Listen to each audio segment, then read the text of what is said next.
بسم اللہ الرحمن الرحیم وبہ نستعین انہ خیر ناصر ومعین وصلی اللہ علی محمد واہل بیتہ الطیبین الطاہرین۔ پروردگار عالم آپ تمام عزیزان کی توفیقات خیر میں اضافہ فرمائے، اور الحمدللہ ہماری گفتگو الموجز میں مقصد ثالث کے بیان میں تھی کہ مقصد ثالث مفاہیم کے بارے میں ہے، اور مفاہیم میں بھی مفہوم مخالف کے مختلف موارد کو ذکر کیا جا رہا تھا کہ ان میں سے ایک مورد یا چوتھا مورد مفہوم حصر ہے۔ دیکھیں، حصر سے ہم لوگ واقف ہیں، اور حصر سے کیا مراد ہے یہ ہم لوگوں نے ادبیات میں پڑھا ہے۔ جہاں پر بھی کسی جملے کے بارے میں کہا جاتا ہے کہ یہ جملہ حصر پر دلالت کرتا ہے، اس کا مقصد یہ ہے کہ اس جملے کے دو مفاد ہیں، ایک مفاد ایجابی اور ایک مفاد سلبی، یا دوسرے لفظوں میں کہیں کہ ایک موجبہ معنی کو بھی بیان کرتا ہے اور ایک سالبہ کو بھی بیان کرتا ہے۔ مثال، اگر میں کہوں کہ ما جاءنی القوم الا زیدن،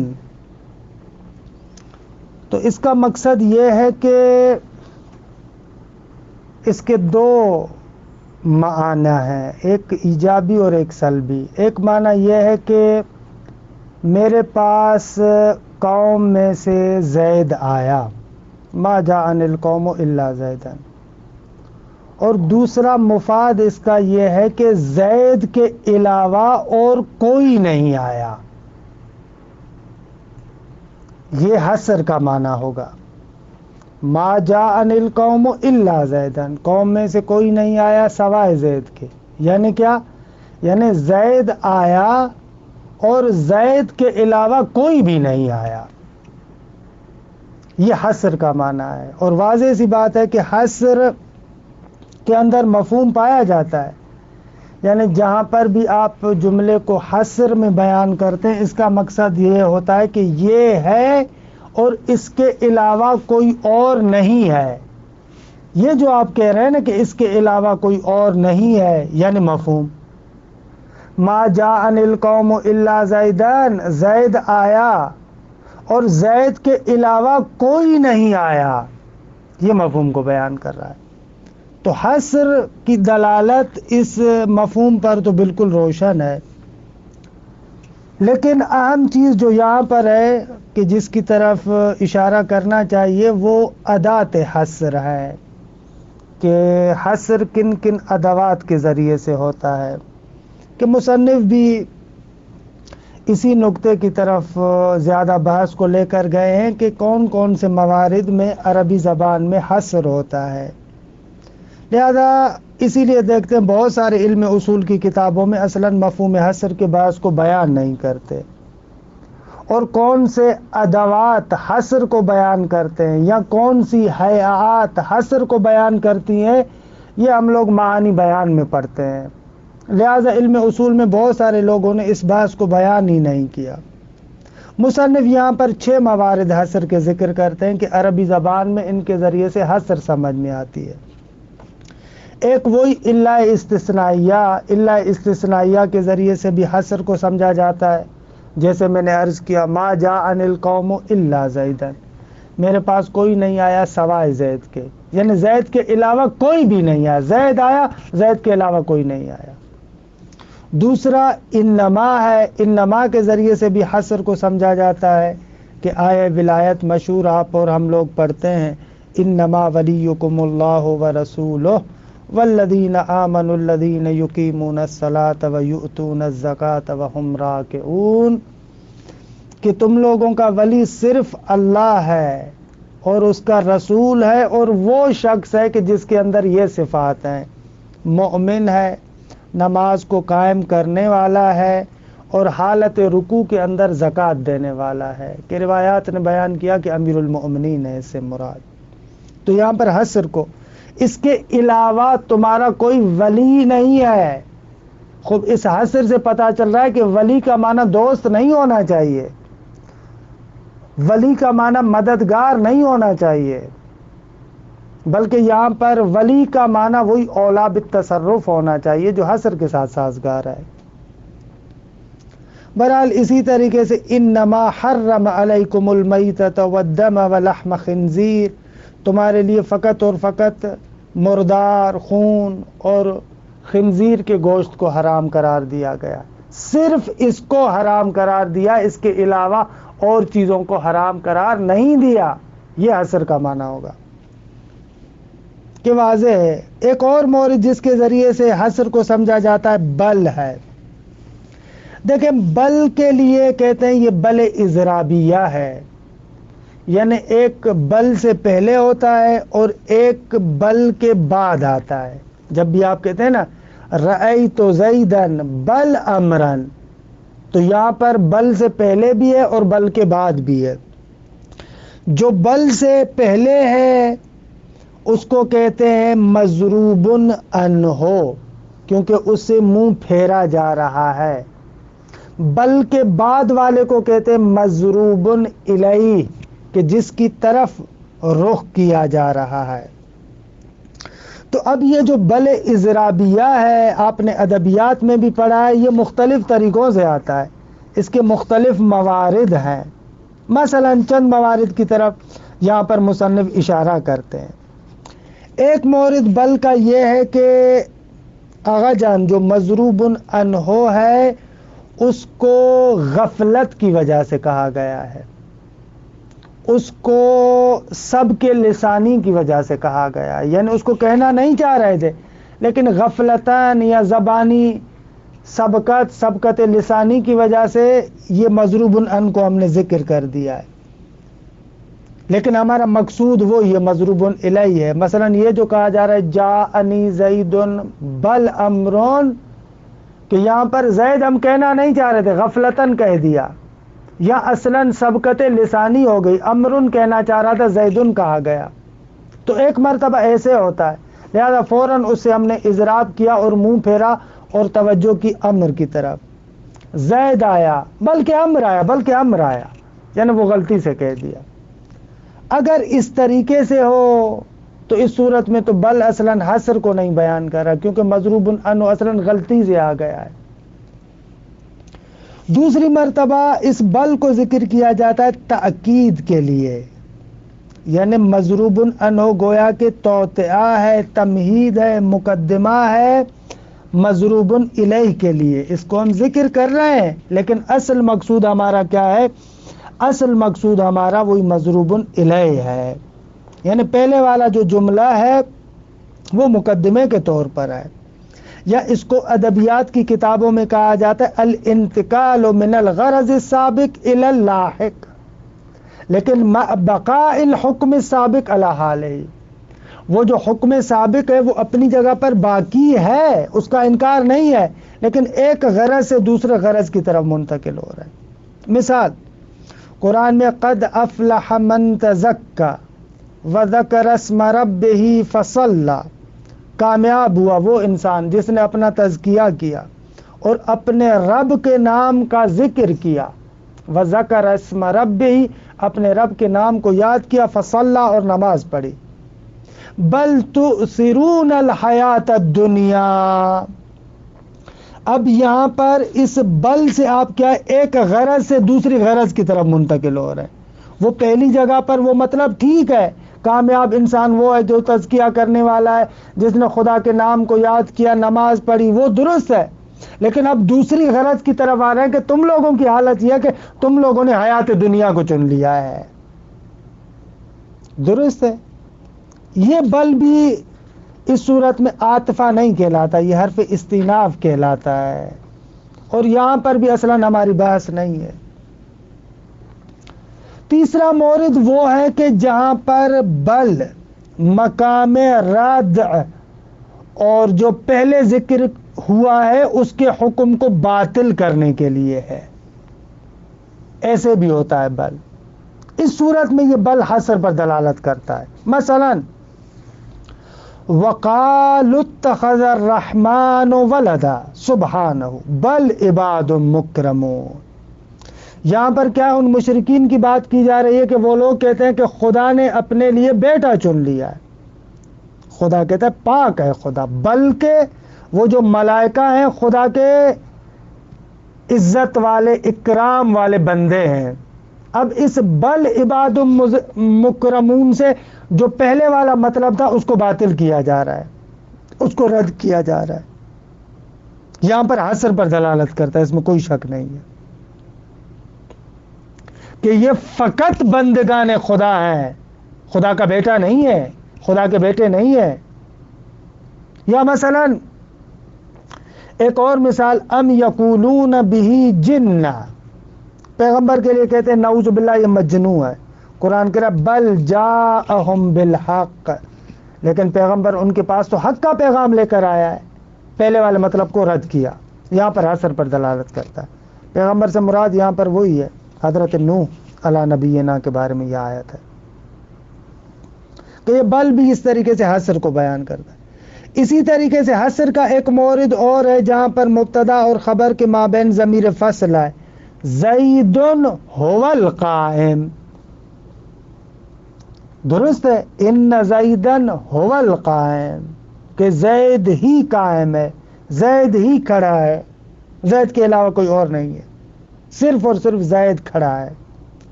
البتہ ایک اور بحث ہے جو معنی بیان میں آپ پڑھتے ہیں کہ ایک مرتبہ موصوف کو صفت میں حصر کیا جاتا ہے، ایک مرتبہ صفت کو موصوف میں حصر کیا جاتا ہے۔ ایک مرتبہ کہتے ہیں زید ہی کھڑا ہے، اور ایک مرتبہ کہتے ہیں زید فقط کھڑا ہے۔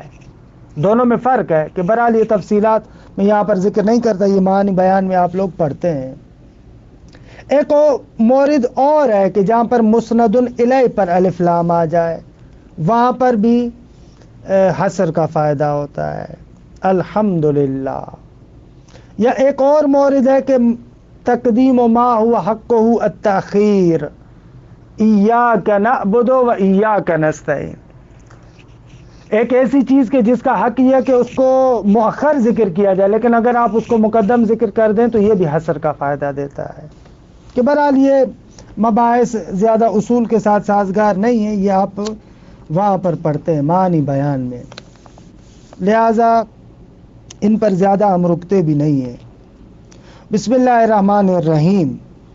الرابع مفہوم الحصر، فرماتے ہیں کہ چوتھا مورد مفہوم حصر ہے۔ المشہور ان للحصر ادوات، مشہور یہ ہے کہ حصر کے مختلف ادوات ہیں، منہا ان میں سے ایک الا الاستثنائیہ، انما، بل الاضرابیہ، اور اسی طریقے سے توسط و ضمیر الفصل بین المبتدا والخبر، مبتدا اور خبر کے مابین ضمیر فصل کا واسطہ ہو، تعریف المسند الیہ باللام، الف لام کے ساتھ مسند الیہ کو معرفہ کیا جائے، تقدیم ما حقہ التاخیر، جس چیز کو بعد میں آنا چاہیے آپ اس کو مقدم کر دیں۔ مفعول کا اصل مرتبہ یہ ہے کہ اس کو فعل کے بعد لائیں لیکن اس کو فعل پر مقدم کریں، یہ بھی حصر کا فائدہ دیتا ہے۔ تو اصل حصر کے اندر مفہوم کا کوئی منکر نہیں ہے، لہٰذا یہ بحث بھی نہیں کر رہے مصنف، اسی لیے آپ دیکھ رہے ہیں نا فوراً مصنف کہاں چلے گئے، موارد کی طرف چلے گئے۔ وَإِلَيْكَ الْكَلَامُ فِي كُلِّ وَاحِدٍ مِّنْهَا، مصنف کہتے ہیں کہ آپ کے سامنے ہم ہر ایک کے بارے میں گفتگو کرتے ہیں۔ پہلا مورد الا الاستثنائیہ، هل الاستثناء مطلقا او بعد النفی يدل على الحصر، فی خلاف، کہہ رہے ہیں کہ آیا استثناء مطلقا چاہے موجبہ کے بعد ہو یا سالبہ کے بعد ہو، اکرم العلماء الا المنجمین، علماء کا اکرام کرو سوائے نجومیوں کے، یہ ایجاب کے بعد ہے، یا نفی کے بعد لا تکرم العلماء الا الفقہاء، یہ نفی کے بعد ہے. ٹھیک ہے، کہہ رہے ہیں کہ آیا استثناء مطلقاً چاہے ایجاب کے بعد ہو یا نفی کے بعد ہو، او بعد النفی، یا نہ نفی کے بعد ہو یا شبہ نفی بھی بڑھا دیں. یدل علی الحصر، حصر پر دلالت کرتا ہے. حصر یعنی کیا؟ ای حصر الخروج فی المستثنى وعدم خروج فرد آخر عن المستثنى منہ، یعنی اس چیز کے حصر کے بارے میں کہ فقط خارج مستثنی منہ سے فقط مستثنی ہے، اس کے علاوہ اور کوئی خارج نہیں ہے. ما جاءنی القوم الا زیدا، میرے پاس کوئی نہیں آیا سوائے زید کے. یعنی یہ جملہ بیان کر رہا ہے کہ اس مستثنی منہ عدم مجیء کے حکم سے فقط زید خارج ہے، زید کے علاوہ کوئی اور فرد خارج نہیں ہے. اے حصر الخروج فی المستثنى وعدم خروج فرد آخر عن المستثنى منہ، کہ بھئی خروج فقط اور فقط منحصر ہے مستثنی میں، اور کوئی بھی فرد خارج نہیں ہوا ہے عن المستثنى منہ، مستثنی منہ سے.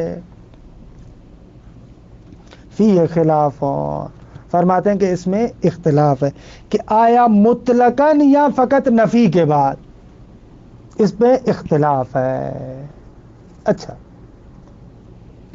مصنف کہتے ہیں کہ الظاہر هو الدلالۃ علیہ، لیکن عرف سے جو مطلب ظاہر ہو رہا ہے وہ یہ ہے کہ نہ آگا یہ الا استثناء یا حصر پر دلالت کرتا ہے.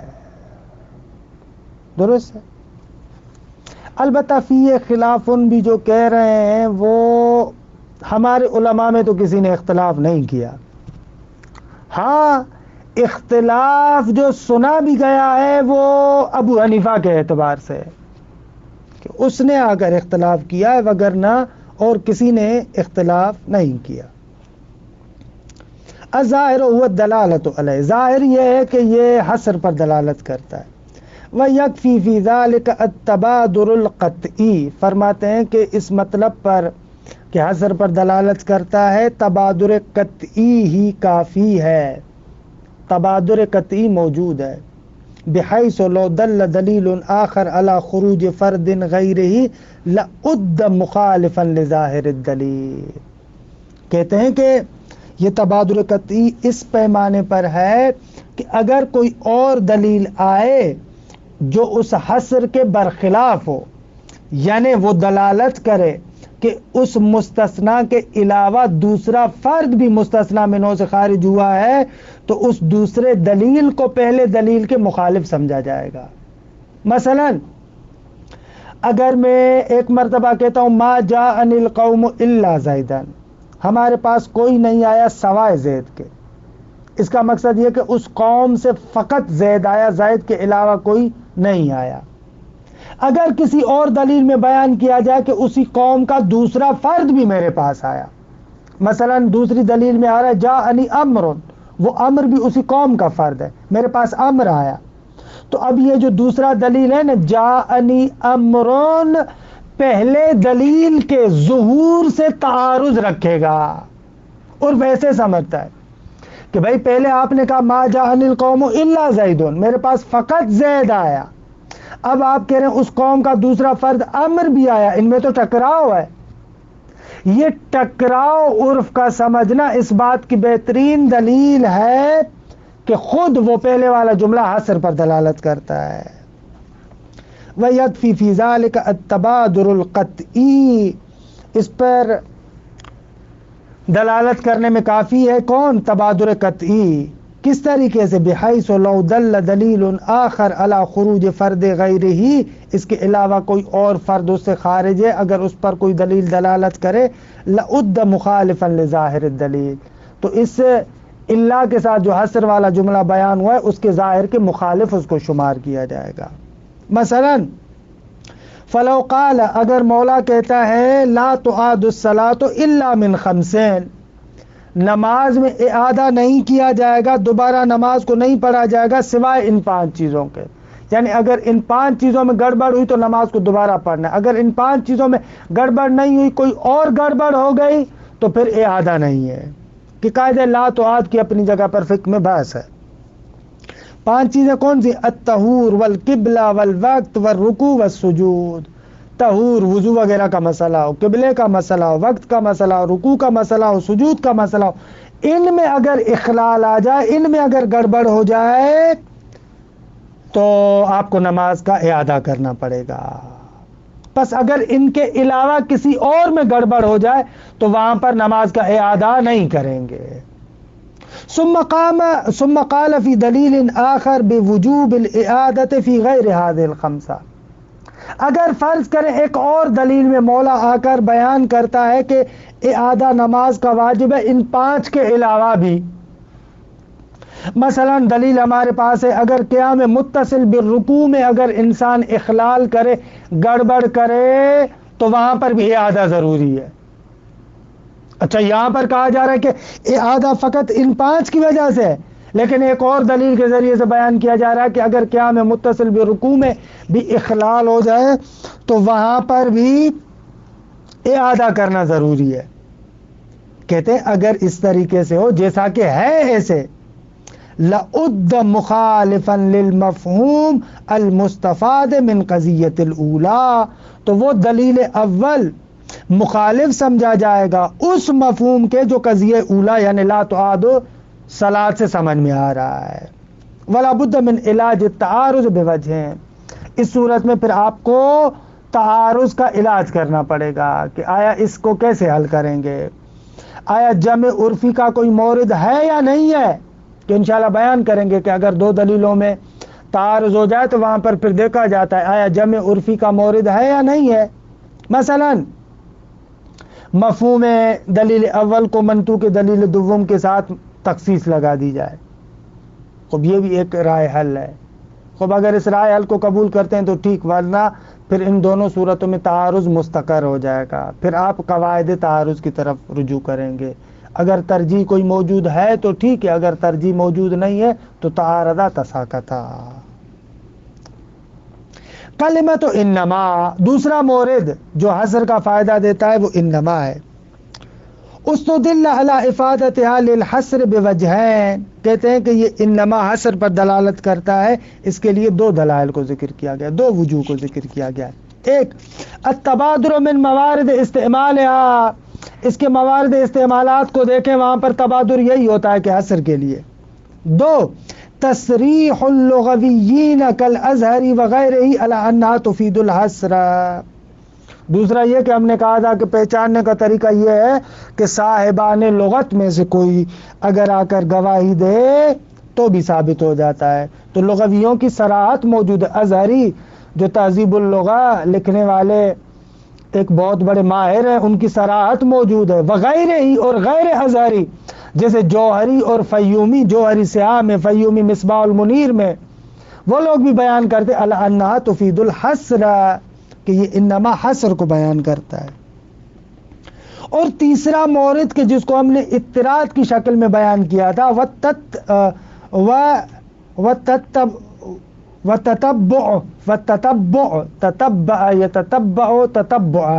تتبع فی الآیات الکریمہ، آیات کریمہ میں بھی تتبع یرشدنا، ہمیں ہدایت کرتا ہے الی کونہا مفیدۃ للحصر، کہ مفید حصر ہے. اے حصر الحکم فی الموضوع، کہ یہاں پر کیا ہے، حکم کو موضوع میں یعنی صفت کو موصوف میں حصر کیا جا رہا ہے.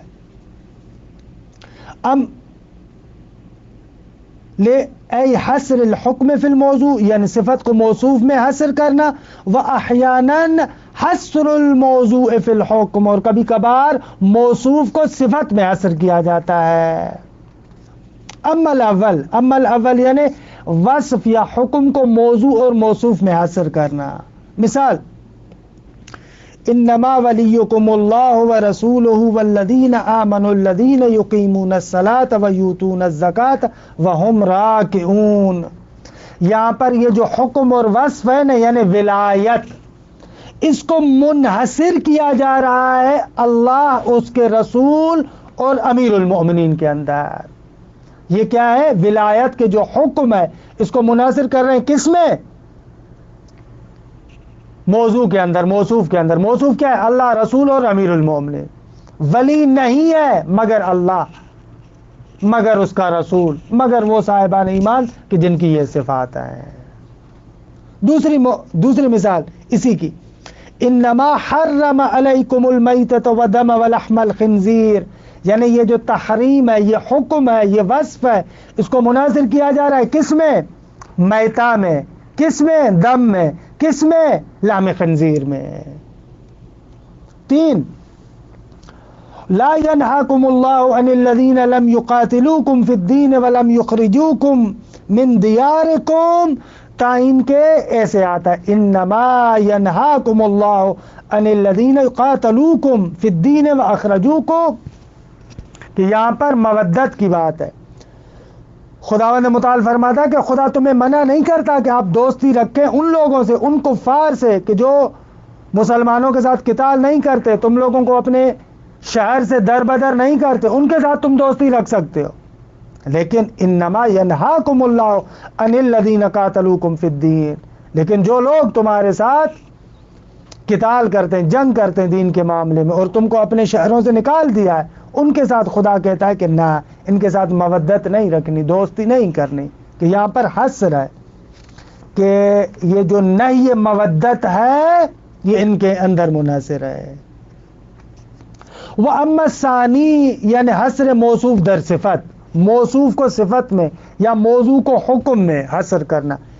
انما انت منذر، تم نہیں ہو فقط منذر.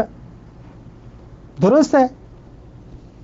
فَهُوَ صلی اللہ علیہ وآلہ وسلم بالنسبت الى قومہ منذرون، وہ فقط منذر ہے. وَلَيْسَ عَلَيْهِمْ بِمُسَيْطِرٍ، ان پر غلبہ تو نہیں رکھتا نا. الی غیر ذالک من الآیات المسوقہ بالحصر، اس کے علاوہ اور بہت ساری آیات کہ جن میں حصر سمجھا گیا ہے. اچھا، یہ 2 مورد ہو گئے. 3، بل الاضرابیہ، اضراب یعنی پھیرنا. ان الاضراب علی وجوہ، فرماتے ہیں کہ یہ جو اضراب ہے، پھیرنا ہے، یہ 3 طریقوں سے ہے. 1،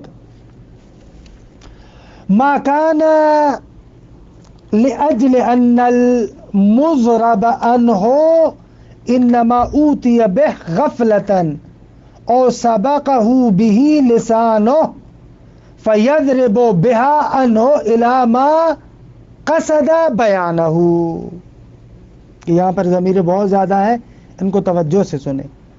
ما کان یعنی ما کان الاضراب لأجل، اس بات کے لیے کہ ان المضرب عنہ، جس سے اضراب کیا گیا یعنی جو بل سے پہلے ہے، انما اوتی بہ، اس مضرب عنہ کو، بھی یعنی مضرب عنہ، اس مضرب عنہ کو لایا گیا ہے غفلتاً، غفلت کی وجہ سے، او سبقہ، سبقہ کی ضمیر فاعل کی کہاں جا رہی ہے؟ اس مضرب کی طرف، یعنی وہی متکلم. او سبقہ، ہو کی ضمیر مضرب کی طرف، بھی کی ضمیر مضربن عنہ کی طرف. او سبقہ بھی لسانو، کہ لسانوں کو سبقہ کا فاعل قرار دیں. یا تو اس شخص کی زبان سبقت کر چکی ہے بھی اس مضربن عنہ سے، صحیح ہے. او سبقہ، دوبارہ ترجمہ کرو، او سبقہ بھی لسانو، یا تو وہ جو مضرب ہے یعنی بولنے والا متکلم، اس کی زبان نے سبقت کی ہے اس مضرب سے، بھی یعنی مضرب عنہ. توجہ کر رہے ہیں؟ مثلا ضربت زیدن بل امرن، میں کہنا چاہ رہا تھا کہ میں نے امر کو مارا، لیکن کہا ضربت زیدن بل امرن، تو میری زبان اس مضربن عنہ کی طرف یعنی زیدن کی طرف سبقت کر چکی ہے. کس سے پہلے؟ کس سے پہلے؟ وہ جو اصل ہے، مقصود ہے میرا، مضرب الیہ یعنی امر. نقطہ سمجھ میں آیا؟ او سبقہ بہ لسانو، یا اس متکلم کی زبان نے سبقت لی ہے ہو یعنی وہی، مضربن عنہ پر نہ بے بخشید، او سبقہ یعنی اس متکلم کی زبان نے سبقت لی ہے ہو اس مضربن الیہ پر بھی مضربن عنہ کے ذریعے. گیچ کر دیا نا آپ کو بھی میں نے. تھوڑا سا پھر دوبارہ سنے. او سبقہ لسانو، لسانو تو فاعل ہے، اس متکلم کی زبان سبقت کرتی ہے یعنی پہلے آتی ہے ہو اس مضربن الیہ ہے یعنی جو بل کے بعد ہے، اس پر سبقت کی ہے کس نے؟ بھی مضربن عنہ نے، یعنی جو بل سے پہلے ہے. پھر کیا کرتا ہے؟ فیضربو، وہ متکلم اضراب کرتا ہے یعنی پھیرتا ہے، بہا یعنی اس بل کے ذریعے سے، عنہ اس مضربن عنہ سے، کہاں؟ الی ما قصد بیانہ، اس شے کی طرف کہ جس شے کو یہ بیان کرنا چاہتا ہے یعنی مضربن الیہ. کما اذا قال جاءنی زید بل امر، کہ یہاں پر غفلتاً زید کہہ دیا ہے اس نے پہلے. اذا التفت الى ان ما اتا به اولا، جب ملتفت ہو انسان اس بات کی طرف کہ وہ چیز کہ جس کو اس نے پہلے بیان کیا ہے، صدر عنہ غفلتاً، وہ چیز اس سے غفلتاً صادر ہوئی ہے، فلا تدل علی الحصر، یہاں پر یہ حصر پر دلالت نہیں کرتا. دو، ما کان لاجل التاکید، دوسرا مورد وہ ہے کہ جہاں پر تاکید اور مبالغے کے لیے ہے. فیکون ذکر المضرب عنہ، یہاں پر وہ مضرب عنہ یعنی جو بل سے پہلے والا جملہ اس کو ذکر کیا گیا ہے کالتوطئۃ والتمہید، مقدمے کے عنوان سے. توطئہ یعنی وہی مقدمہ، آمادہ سازی. لذکر المضرب الیہ، مضرب الیہ کے ذکر کرنے کے لیے مقدمہ ذکر کیا ہے. یا دوسرے لفظوں میں اس کو کہتے ہیں بل انتقالیہ، الانتقال من الغرض السابق الى غرض اللاحق، غرض سابق سے غرض لاحق کی طرف منتقل ہو رہا ہے. یہاں پر بل کا مقصد یہ نہیں ہے کہ بل سے پہلے والی بات غلط ہے، نہ، وہ اپنی جگہ پر درست ہے، لیکن اس غرض سے ہم دوسری غرض کی طرف منتقل ہو رہے ہیں. یہاں پر بھی فلا تدل علی الحصر، یہاں پر بھی یہ حصر پر دلالت نہیں کرتا، کیونکہ متکلم حکم سابق کی نفی تو نہیں کر رہا. حکم سابق کی نفی کرے گا تو حصر ہوگا نا، یہاں پر حکم سابق کی نفی نہیں ہے. فَكَأَنَّهُ أَتَى بِالْمُضْرَبِ إِلَيْهِ ابتداءً، گویا کہ اس نے مضرب الیہ کو ابتداءً ذکر کیا ہے. كَقَوْلِهِ سُبْحَانَهُ، کہ جیسے یہ آیت بھی میں نے پڑھی، قَدْ أَفْلَحَ مَنْ تَزَكَّىٰ وَذَكَرَ اسْمَ رَبِّهِ فَصَلَّىٰ، یہ اپنی جگہ پر کہ کامیاب ہے وہ انسان جس نے تزکیہ کیا، جس نے رب کا ذکر کیا، نماز پڑھی، وہ کامیاب ہے. بل تؤثرون الحیات الدنیا، اب اس غرض سے منتقل ہوئے تمہاری طرف، لیکن تم لوگوں نے تو دنیاوی حیات کو چن لیا ہے. اب پہلا مطلب بھی ٹھیک ہے، اس سے منتقل ہوئے اس غرض سے دوسری غرض کی طرف. تیسرا مورد ما کان فی مقام ردع و ابطال ما جاء اولا کہ فتدل علی الحصر. تیسرا مورد وہ ہے کہ جہاں پر بل ردع کے مورد میں آتا ہے، جو ما قبل ہے اس کو کیا جا رہا ہے؟ باطل کیا جا رہا ہے. یہاں پر حصر پر دلالت کرے گا، کیونکہ یہ دلالت کر رہا ہے کہ ما قبل کی نفی ہو رہی ہے اور حکم ما بعد کے لیے ثابت ہو رہا ہے. اچھا، یہ دلالت واقعا مفہوم والی ہے یا نہ منطوق کے ذریعے سے؟ اگرچہ اس کو مفہوم میں ذکر کیا مصنف نے بھی، سب لوگ اس کو مفہوم میں ذکر کرتے ہیں، لیکن آپ غور کریں یہ بھی منطوق کی قسم ہے. فتدل علی الحصر قال سبحانہ وقالوا اتخذ الرحمن ولدا، وہ بدبخت کہتے ملائکہ رحمان کے بیٹے ہیں، بیٹیاں ہیں. بل عباد مکرمون، نہ بابا وہ تو خدا کے بندے ہیں. والمعنی بل ہم عباد فقط، معنی اس کا یہ حصر ہے کہ یہ فقط اور فقط خدا کے بندے ہیں، بیٹے نہیں ہیں، بیٹے نہیں ہیں۔ ونا وہ قولہ سبحانہ، کہ حضرت نوح کے لیے ام یقولون به جنہ، کیا یہ لوگ کہتے ہیں کہ نعوذ باللہ وہ مجنون ہے، بل جاءہم بالحق، نہ ایسے نہیں ہے، وہ تو حق کا پیغام ان کے پاس لے کر آئے، وَأَكْثَرُهُمْ لِلْحَقِّ كَارِهُونَ، لیکن اکثریت حق سے کراہت رکھتی ہے۔ کہ یہاں پر بھی حسر کو بیان کر رہا ہے کہ وہ مجنون نہیں ہے، وہ حق کے ساتھ پیغام کو لے کر آیا ہے۔ وَالْآيَةُ تَدُلُّ عَلَى حَسْرِ مَا جَاءَ بِهِ فِي الْحَقِّ، آیت کہتی ہے کہ نہ یہ حق ہے، جنون نہیں ہے۔ چوتھا مورد توسیط و ضمیر الفصل بین المبتدا والخبر، مبتدا اور خبر کے مابین اگر ضمیر فصل آ جائے، زید هو القائم، زید ہی کھڑا ہے، یا امام صادق علیہ السلام کا قول الکافور هو الحنوط، کافور ہی حنوط کے طور پر استعمال ہوگا، کسی اور خوشبو کو استعمال نہیں کر سکتے، یہ حصر کو بیان کر رہا ہے۔ لہذا آپ یہ نہیں کہہ سکتے کہ کافور نہ ہو تو ہم کوئی دوسری خوشبو لگا دیں مردے کو، نہ نہ نہ، کافور ہی حنوط ہوگا، اور کسی چیز کے ساتھ حنوط نہیں دے سکتے آپ۔ پانچواں مورد تعریف المسند الیہ باللام، مسند الیہ لام کے ساتھ ہو، اذا دخلت اللام علی المسند الیہ، مسند الیہ چاہے مبتدا ہو چاہے فاعل ہو کوئی بھی ہو، اس پر اگر الف لام آ جائے، وکانت اللام للجنس او لام الاستغراق، چاہے پھر وہ لام جنس ہو یا لام استغراق ہو، کہ مصنف کو ان دونوں کو جدا نہیں کرنا چاہیے، لام استغراق وہی لام جنس کی تو قسم ہے، وہی تو ہے، خارج کر رہا ہے دون العہد، عہد ذکری نہ ہو، عہد حضوری نہ ہو، عہد ذہنی نہ ہو، تو اس صورت میں فہوا یفید الحصر، یہ حصر کو بیان کرتا ہے۔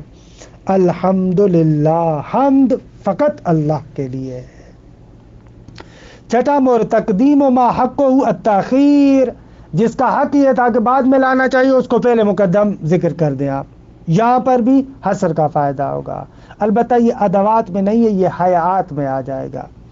ہونا کا حیات، کچھ حیات ہیں ادوات کے علاوہ، تدل علی الحصر، جو حصر پر دلالت کرتی ہے، من جملہ ان میں سے یہ ہے، مثل تقدیم المفعول علی الفعل، جیسے مفعول کو فعل پر آپ مقدم کر دیں، یعنی ایاک نعبد، ہم فقط تیری عبادت کرتے ہیں، تمہارے علاوہ کسی اور کی عبادت نہیں کرتے، و ایاک نستعین، ہم فقط تجھ سے مدد مانگتے ہیں، تمہارے علاوہ کسی اور سے مدد نہیں مانگتے۔ اچھا چند تطبیقات ہیں جو مصنف ذکر کر رہے ہیں، ان کو بھی ذکر کر دیتا ہوں، مشکل نہیں ہے اتنی۔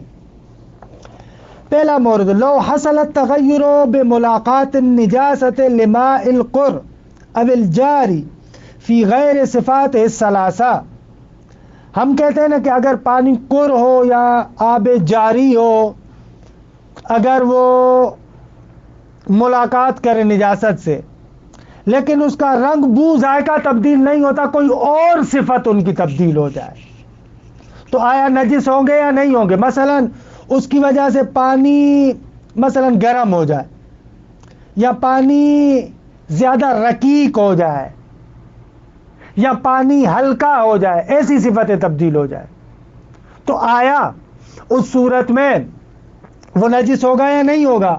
خب یہ مفہوم حصر پر منحصر ہے، کیونکہ جو روایت میں آیا ہے اس کو حصر کے ذریعے سے بیان کیا گیا ہے کہ خلق اللہ الماء طہورا لا ينجسہ شیء الا ما غیر لونہ او طعمہ او ریحہ، مگر وہ کہ جو اس کے رنگ کو، بو کو، ذائقے کو تبدیل کرے، وہ اس کو نجس کر دے گا، پس اس کے علاوہ اگر کسی اور صفت کو تبدیل کرے تو نجس نہیں ہوگا۔ لو حصل التغیر بملاقات النجاست لماء القر او الجاری، کہتے ہیں کہ اگر تغیر حاصل ہو جائے ملاقات نجاست کی وجہ سے ماء قر اور ماء جاری کے لیے، فی غیر صفات الثلاثہ، ان تین صفتوں کے علاوہ، کون سی تین صفتیں؟ رنگ، ذائقہ، بو، کل حرارہ اس غیر صفات کی مثال ہے، جیسے گرم ہو جائے، والرقہ زیادہ رقیق ہو جائے، والخفہ ہلکا ہو جائے، فَهَلْ يَنْجُسُ الْمَاءُ أَوْ لَا، پانی نجس ہوگا یا نہیں؟ کہتے ہیں الظاہر هو الثانی، نجس نہیں ہوگا، کیوں؟ اسی حصر سے فائدہ لے رہے، للحصر، اس حصر کی وجہ سے، المستفاد من الاستثناء بعد النفی، وہ استثناء جو نفی کے بعد اس سے یہی حصر سمجھ میں آ رہا ہے. اعنی قولہ، یہ جو امام علیہ السلام کا قول ہے کہ خلق اللہ الماء طہورا، خدا نے پانی کو طہور بنایا، خود بھی پاک ہے دوسروں کو بھی پاک کر رہا ہے. لا ينجسہ شیء، اس کو کوئی شے نجس نہیں کر سکتی، الا ما غیر لونہ و طعمہ و ریحہ، مگر وہ چیز کہ جو اس کے رنگ کو، ذائقے کو اور بو کو تبدیل کر دے. اس کے علاوہ اگر کوئی اور تبدیلی آئے تو نجس نہیں ہوگا. دوسرا مورد، لو ضم الى نیت التقرب فی الوضوء ریاء، بھائی وضو کرتے ہوئے قصد قربت تو ہے لیکن اس کے ساتھ ریا بھی ہو، بھائی لوگ بھی دیکھیں کہیں کہ ماشاءاللہ میں وضو کرنے والا ہوں، تو آیا وضو باطل ہوگا یا باطل نہیں ہوگا؟ وضو باطل ہو جائے گا. کیوں؟ اس لیے کہ حصر سے استفادہ کر رہے ہیں. لو ضم الى نیت التقرب فی الوضوء ریاء، اگر وضو میں نیت تقرب کے ساتھ ریا کو ضمیمہ کر دیا جائے، لو ضم ریاء، ریا کو ضمیمہ کرے، یا لو ضم ریاء، ریا کو ضمیمہ کیا جائے. قال المرتضی، سید مرتضی انتصار میں فرماتے ہیں بالصحہ، وہ کہتے ہیں کہ وضو صحیح ہے، ما عدم ثواب، ثواب نہیں ہوگا.